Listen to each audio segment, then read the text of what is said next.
Alright, so what is going on, everybody? Quancredible here for the review for Black Clover chapter 292, getting really close to the 300. Before the chapter review starts, I'm not for sure if there's any, but just in case, I feel like I have to. Happy Mother's Day if there's any of them out there. But anyway, this chapter does start off with a flashback, actually. I didn't think we get another one, seeing as we kind of had already had a flashback last chapter. But it starts off with a flashback of Magna asking Zora for help. And it was one of those things where I wasn't really curious on how they really started hanging out all like that.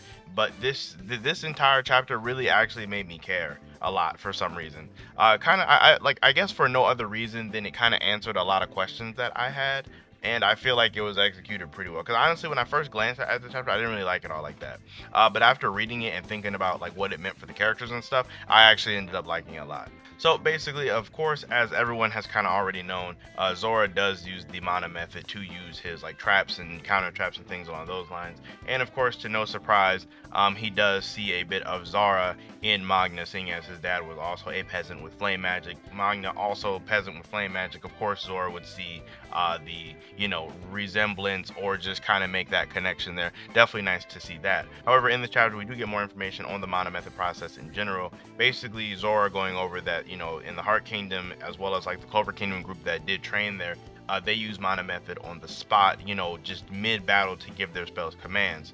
However, as for Zora and Magna, they have a very low amount of mana, so they can't do that. Now, where the really great thing is there's a benefit in that, and since they don't have a lot of mana, the arrays that they make are so weak that they just stay around. And I guess what that means for mana method or runes or whatever you want to call it in general, it means that since these people are really powerful and they're making really big and powerful arrays, almost like when they make them, they just fade away fast. There's really no reason for them to stick around for a really long time, when it's like such as like make this spell bigger or make this spell chase this target or do this to this spell. There's no real reason for it to stay much longer than that, just because the effect is already there, and it's already boosting its like effect, so there's no real reason for it to stick around. And I guess mid-fight there would be no reason to put together a really small weak array, you know what I mean, because you wouldn't get a bigger, more powerful spell effect. But for them, since their spell arrays are so weak, they can make a bunch of them and they'll just linger, and they can kind of stack effects on top of each other.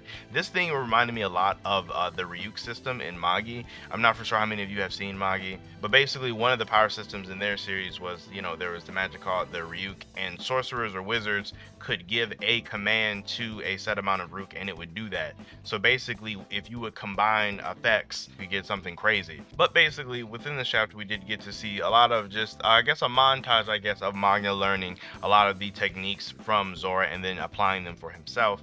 And essentially, Magna coming to the realization that, like, if he could only just have some, like, amazing magic power, he could just win off of grid alone, which isn't a bad way of thinking. And then that's when it dawned on him to just literally do that. Make a crazy array that will give him the ability to take half of another person's magic and add it to his own. And then that's what they've been working on for 6 months, or for probably the better portion of 6 months. I doubt he figured this out in like 2 days or something, but they probably worked on it for a while, and then he figured out, and then they worked on it 4 months.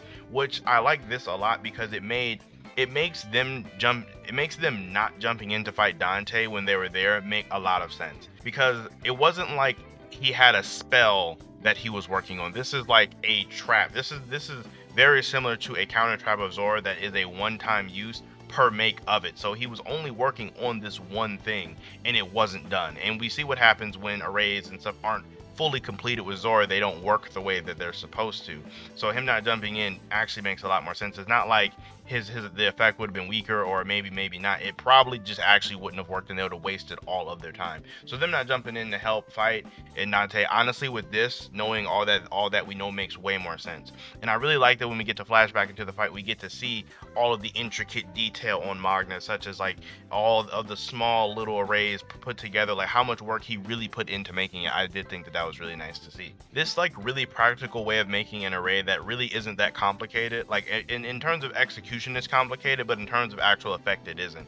And I really do want to know what this means for Zora in terms of his fighting style, because this was so meathead that Zora would have never thought of. Like, Zora would have never thought of such a meathead strategy, and I kind of like that. That Magna probably brought a new ideas to Zora's table. So I am curious to see what this means for Zora. But essentially, while Jack is in disbelief, Zora does, like confirm that if we interfere, it'll mess up the spell's effect. And then we also get, from Magna that, this chain is connected to our soul. So if you like rip it out, you'll probably go crazy. That's one thing in this chapter that's kind of weird to me. Like, I get it, this spell is being prepared for months and all that, but at the same time, it's like, how, like, will it really screw up your like soul or something? Like, will it really mess you up that bad? Like, it's just, maybe that part is just a little far-fetched to me, but it just seems a little crazy.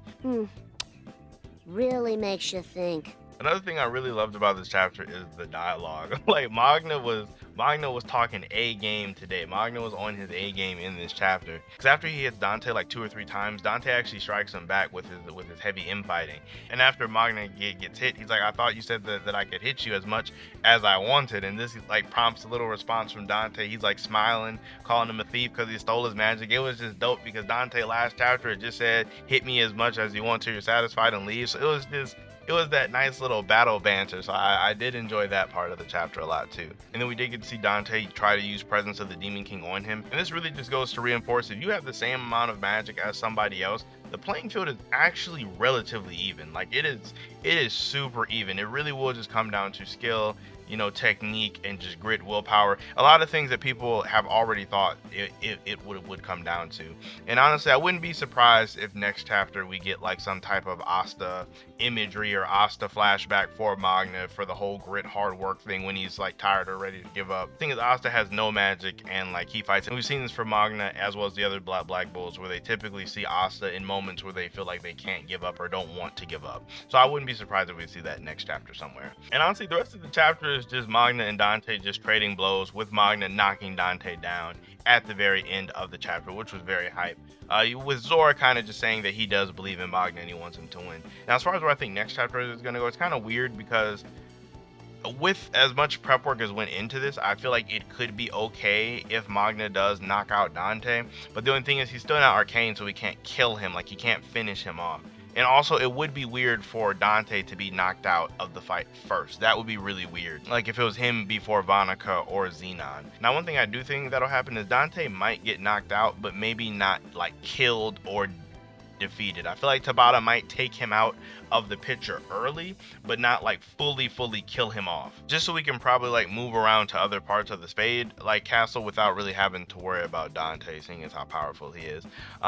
So that's kind of what I think is going to happen. Another thing that kind of worries me, if he does get knocked out and the soul chain does like go away, will Dante just immediately get all his magic power back, and then his body magic will just be able to like regenerate him from whatever condition he's in? That's kind of another thing I was thinking about. It's almost like he would have to somehow kill him while he's in this state of being weaker, because I feel like once he gets his body magic, like his mana amount, his body magic will be able to repair whatever damage was done to him.